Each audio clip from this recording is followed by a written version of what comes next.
Ouais, tu poses là, c'est ça d'abord? Là, je l'ai posé là. Là, je commence à faire le développé. Et j'ai coupé, bien sûr, pour réguler un peu la matière.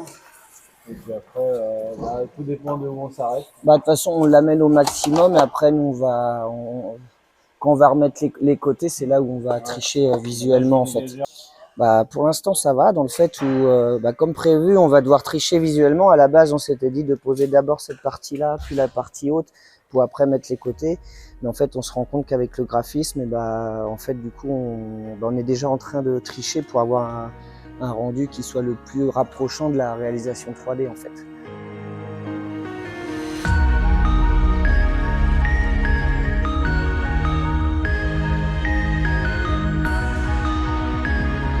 Alors, ce qui est compliqué dans leur visuel, en fait, c'est que du coup, ils ont fait graphiquement quelque chose qui n'est pas dans les formes de la voiture, contrairement aux autres concurrents où voilà, ils suivent les lignes, leur graphisme suit vachement plus les lignes. Nous, on a quelque chose justement qui casse ces lignes-là. Donc, en fait, comme il y a des courbes, on va devoir après nous tricher avec des morceaux. Donc, on est sur quelque chose où on est beaucoup sur l'esthétique. Donc c'est pour ça qu'on est sur le visuel, on n'est pas sur quelque chose où c'est une voiture qui doit durer 4-5 ans, tu vois. Donc là, on est le principal, c'est que visuellement ça soit beau et que ça tienne pour la course, quoi.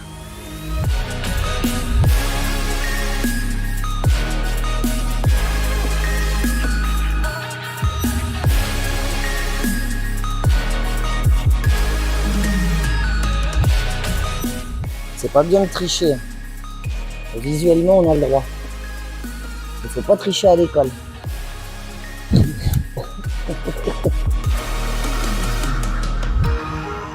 Alors là, pour l'instant, on se rend pas tout de suite compte de la triche. On va se rendre compte de la triche une fois qu'on va reposer la partie au-dessus là, pour que ça se raccorde là. Et là, tu vois ici aussi, on va tricher avec les deux parties là. On va faire en sorte que soit ça se suive ou on va retricher en fait. C'est quand les pièces vont se raccorder en fait. On demande toujours des conseils à nos confrères. Ouais, tu vois, là, je me doutais, j'allais faire comme ça, du coup, en me disant couper, ça marche. Tac, tac. Bah non, parce que tout en bossant, on discute quand même. Mais on garde les yeux ouverts, parce que quand même, mine de rien, il y a des choses qu'on peut faire les yeux fermés, mais il y en a d'autres, non. Ah non, ouais, c'est bon, en fait. Moi, je cherche pas à faire pas se mentir, hein, je cherche pas à faire de l'argent avec YouTube, je veux juste que mon travail il soit vu et que c'est tout. Hein. Etienne Moustache, justement, moi en fait j'ai commencé à mettre le nez entre guillemets dans le monde des youtubeurs, de voir un peu ce qu'ils faisaient, tout ça. Parce que moi je connais pas du tout en fait ce monde-là. Mais après, humainement parlant, il avait l'air très agréable. Donc du coup, c'est pour ça cet échange qu'on a eu ensemble, bah voilà, je l'ai trouvé très sympathique.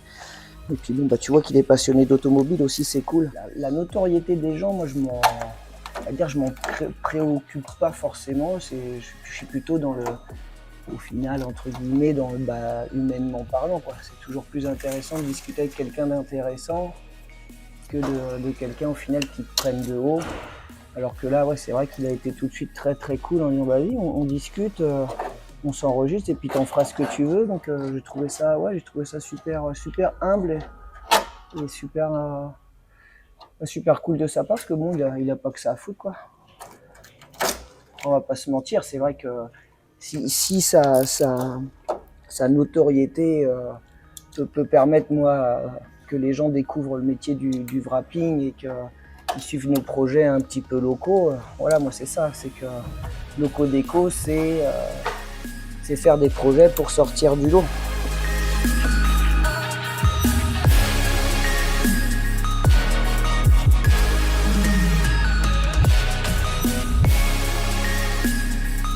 Sachant que Laurent pourra te dire exactement la même chose, c'est qu'en adhésif, on peut vraiment tout faire. Enfin, la preuve en est, c'est que tu vois, tu as vraiment des graphismes hyper différents au niveau des F4 et même nous sur notre chaîne, voilà, on a mis quelques petits projets sympas où au final, ouais, on peut faire vraiment tout ce qu'on veut. Donc on n'aura aucune limite en termes de créativité. C'est ça qui est aussi intéressant parce que maintenant, on te propose des choses, ok, sur Internet, tu peux trouver plein de choses et tout.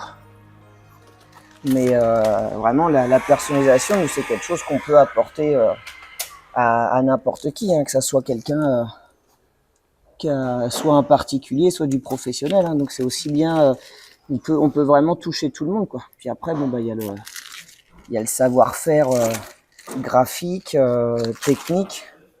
Puis c'est savoir s'entourer des bonnes personnes quand, graphiquement parlant, il y a une demande particulière. Non, nous on parle de graphiste décorateur sur ce métier à la pose adhésive, mais là je te parlais plus de l'infographie, donc c'est le travail derrière l'ordi. Moi après j'ai les idées créatives, graphiques, mais après les appliquer à l'écran, préparer les fichiers, voilà, il y a des choses simples que je peux réaliser, mais après des choses plus chiadées comme l'exemple est tout bête, hein, sur la vidéo du Big Car Show, tu vois aller à la Porsche Newman d'exposer la 205. La 205, c'est un graphisme réalisé par Graphic Custom où tu vois vraiment que c'est chiadé, il y a du dégradé, il y a des effets de matière. Et la Newman, après, on est juste sur entre guillemets, un hommage, une dédicace, une réplique où bon, voilà, on est sur du linéaire, on s'adapte à un véhicule qui existe. Donc là, c'est moi qui ai géré au final les placements, tout ça. Donc en fait, voilà, il y a les choses simples, il y a des choses plus compliquées. On peut pas savoir tout faire. C'est un gros projet qui t'a marqué en graphisme. J'ai fait une chaussure, un talon aiguille pour la sortie du film Sex and the City 2, qui était exposé après sur les Champs-Élysées. Et c'était un projet qui sortait complètement de l'ordinaire. Sinon, j'avais bossé aussi pour Mazda France, où il y avait un partenariat avec ASICS, où on a reproduit en fait le design de 2 paires de chaussures ASICS qui allaient sur des MX5, qui ont été exposés pendant un salon du running, et puis après qui ont été derrière utilisés, on va dire, pour des fins publicitaires. Et c'est vrai que de faire des projets qui sortent complètement de l'ordinaire avec des partenaires comme ça, c'est vrai que c'est toujours intéressant. Et puis là que Vincent m'est invité pour lui filer un coup de main en binôme sur la déco des GP Explorer, c'est toujours sympa de bosser tous les deux ensemble et puis de se revoir, parce que c'est vrai qu'on n'habite pas juste à côté l'un de l'autre, et de bosser ensemble c'est toujours agréable, on passe des bons moments.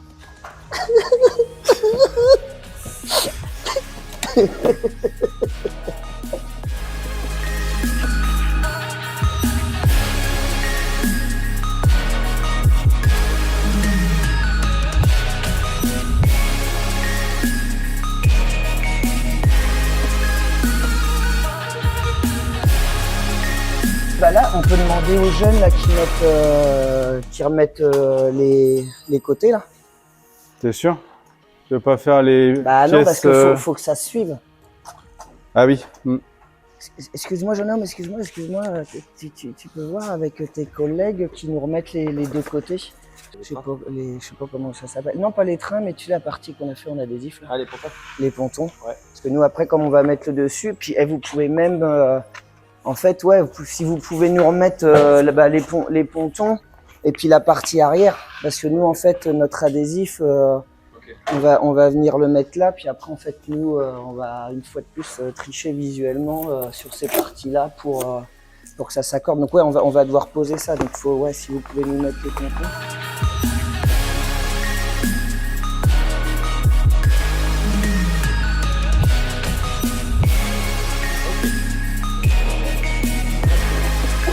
Bon bah comme prévu, hein, là on va devoir vraiment tricher visuellement.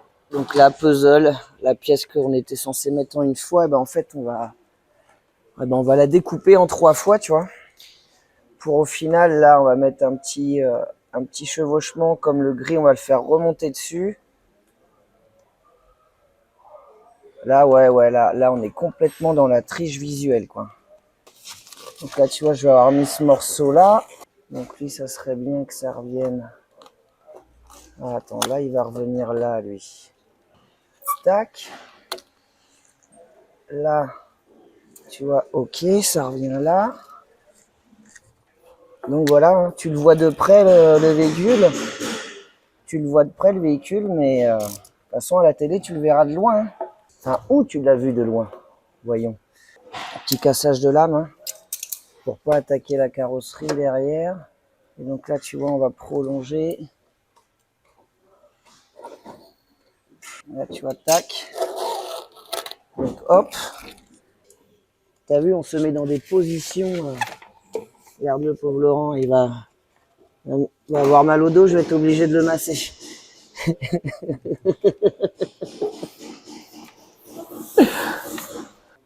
Ouais, c'est de la grosse triche visuelle là. Et tu vois, on est censé se retrouver là. Et donc là-bas, pareil, tu vois, on va tricher après avec nos coupes sur le visuel pour qu'on ait quelque chose qui soit plus ou moins, on va dire, raccord, tu vois. Parce qu'après, ce qu'il faut pas oublier, c'est qu'en fait, les maquettes, on nous les donne en version 2D. Là, on est sur de la 3D en fait.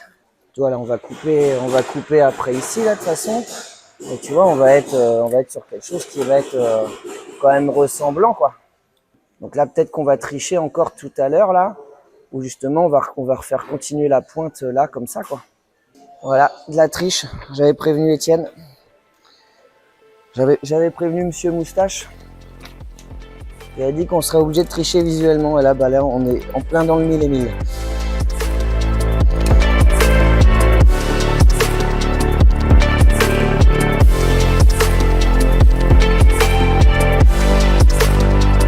Ouais, viens voir là. Bon, regarde, encore une fois, une nouvelle triche. Et tu vois, regarde, en fait, là, je vais te l'enlever. Et puis, tac. Tu vois, voilà, là, on retriche encore plus visuellement, tu vois, pour pas... Hop, là, tu vois, on va essayer de faire l'alignement du truc, là. Tac. Tout en coupant gentiment, j'ai cassé ma lame. Si tu veux tester, à savoir si tu sais bien couper de l'adhésif, Laurent est surnommé Monsieur Plotter. Donc, le plotter de découpe. Donc, c'est-à-dire que si tu veux bien couper de l'adhésif pour pas atteindre ta carrosserie, on va te donner un jeu à faire. D'ailleurs, envoie-nous tes vidéos si tu y arrives. Tu gonfles un ballon de baudruche, tu mets ton adhésif dessus, et l'adhésif, tu dois le couper en deux sans faire péter le ballon. Bonne chance, amuse-toi bien. Faut que je remette un bout de gris là, tu vois. Allez, on va tricher un petit peu comme ça, là. On va le remettre là, là. Et après, moi, faut que je prolonge ça, là. Enfin, ça a son effet, hein, je suis d'accord. Hein. Mais ouais, tu vois, là, comment la triche qu'on doit faire. Et ouais, vraiment, là, c'est vraiment le puzzle.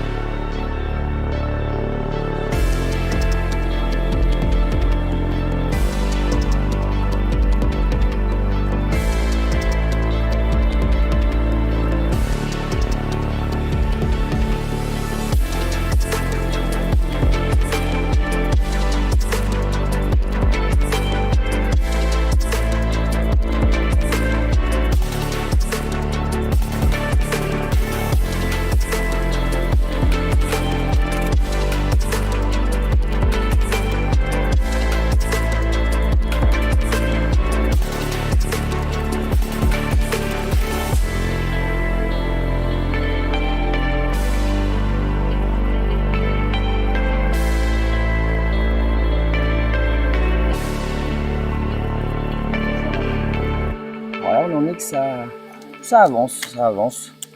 Donc, on se retrouve là avec ces difficultés qui n'en sont pas vraiment en soi, parce que voilà, notre rôle, c'est de, encore une fois, s'adapter visuellement aux contraintes. Hein.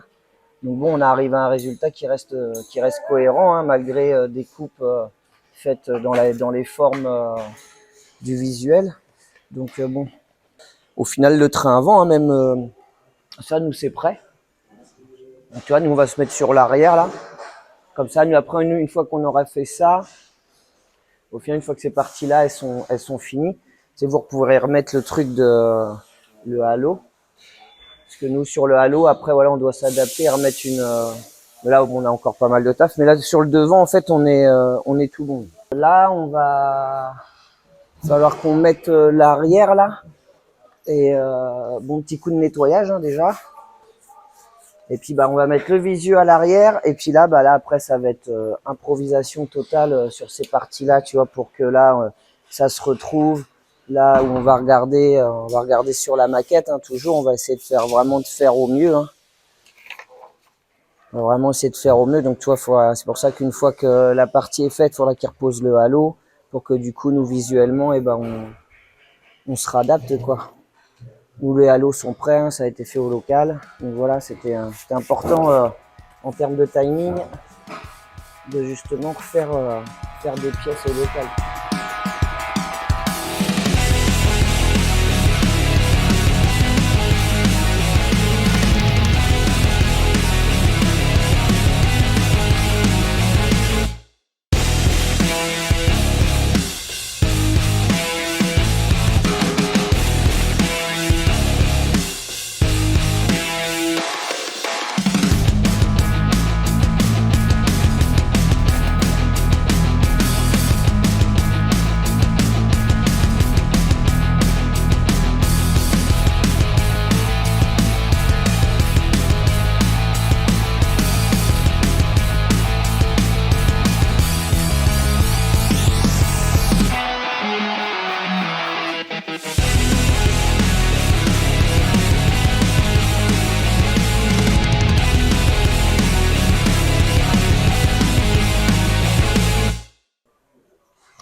Ça en gros tu vois moi la pointe ici elle doit tomber là.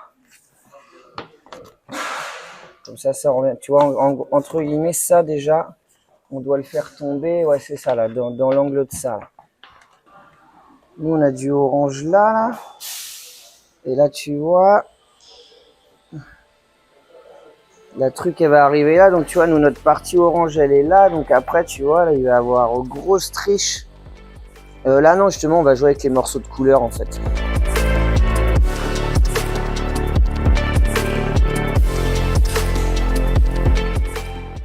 Alors explique pourquoi tu le fais au gant et pas à la palette. Cette partie. Ah oui bien sûr. Un gant en coton pour que ça glisse mieux. Ouais, puis ça évite aussi les traces de cicatrices de colle. Aussi. Puis l'application est quand même plus facile, plus agréable.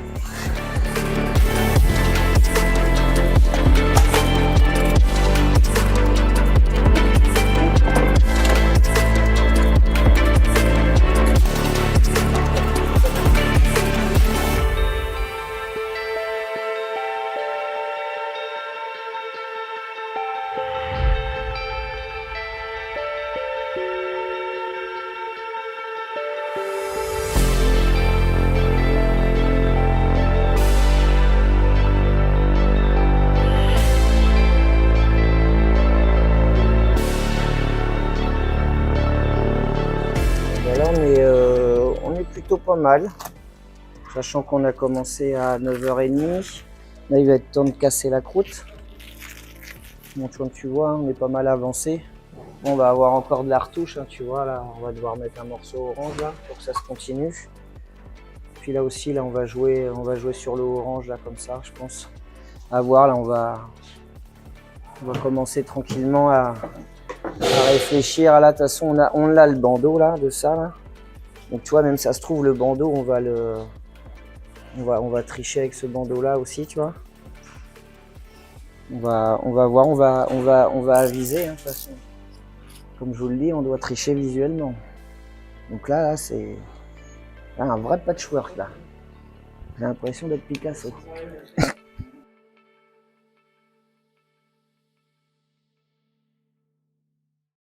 Ouais, bah on est reparti, hein, on rattaque et puis bon bah encore en pleine réflexion de puzzle. Hein. Donc là, bah, là, Laurent, il est parti pour mettre... il a mis du fil de coupe. Donc le fil de coupe que tu as pu voir sur la deuxième vidéo qu'on a faite, où on explique comment on s'en sert. Et puis là, bah, tu vois, on est en train de voir... moi, je suis en train de voir là pour faire la continuité. Puis bah, après, pareil, on va tricher. Hein. Mais ouais, elle nous laisse... je sais pas si c'est un beau cadeau qu'on nous a laissé, en fait, là. Et bon, je pense qu'à la fin, visuellement, elle va quand même avoir de la gueule.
Là, on en est ouais, quasiment aux finitions. Là, du coup, on va mettre les petits lettrages là. On va rajouter. Tu vois, j'ai placé ma maquette là. Donc comme ça, tu vois, on va placer en suivant la ligne. Donc là, j'ai mes adhésifs qui sont prédécoupés. Donc du coup, bah, je vais prendre tout ça. Un petit adhésif prédécoupé blanc. Tac. What do we do? What can I do? I do this. Hop. Le petit coup de raclette qui va bien. Voilà. On va prendre le petit lettrage d'Étienne. Hop. Là. Donc par rapport à la maquette, en gros, ça s'aligne là comme ça. Tac. Hop. Hop, il est en noir, il est là. Et là, hop, le petit repère avec le E. Tac, comme ça, hop. Et voilà. Et là, je crois que sur le dessus, mon petit bonhomme, qu'est-ce qu'on a? Basic Fit. Basic Fit. Et là, donc pareil. Alors Basic Fit, donc on est dans l'alignement à peu près de ça. Donc voilà. Et donc là,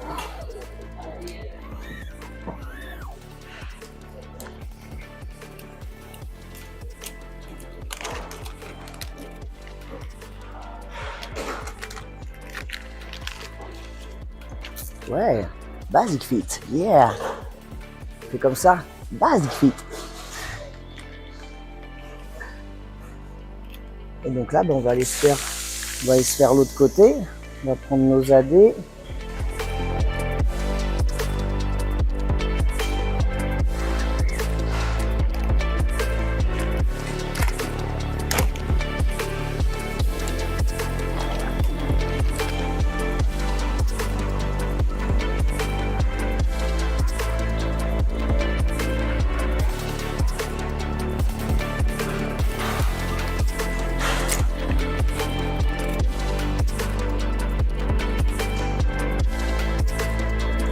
Et comme tu peux voir, du coup, on vient de finir la voiture d'Étienne Moustache. Donc, il ne reste plus qu'aux mécaniciens de la FFSA de tout remonter. Là, Le véhicule d'Amixem est en train d'être terminé. Pour nous, ça va être la fin de cette vidéo. On va te laisser avec les rushs de fin et les véhicules finis. On va avant tout remercier la FFSA de nous avoir fait confiance. Félicitations à tous les pilotes de GP Explorer. Et puis on n'a plus qu'à te dire de t'abonner à notre chaîne pour nous donner de l'énergie. Et à des prochaines vidéos. Ciao!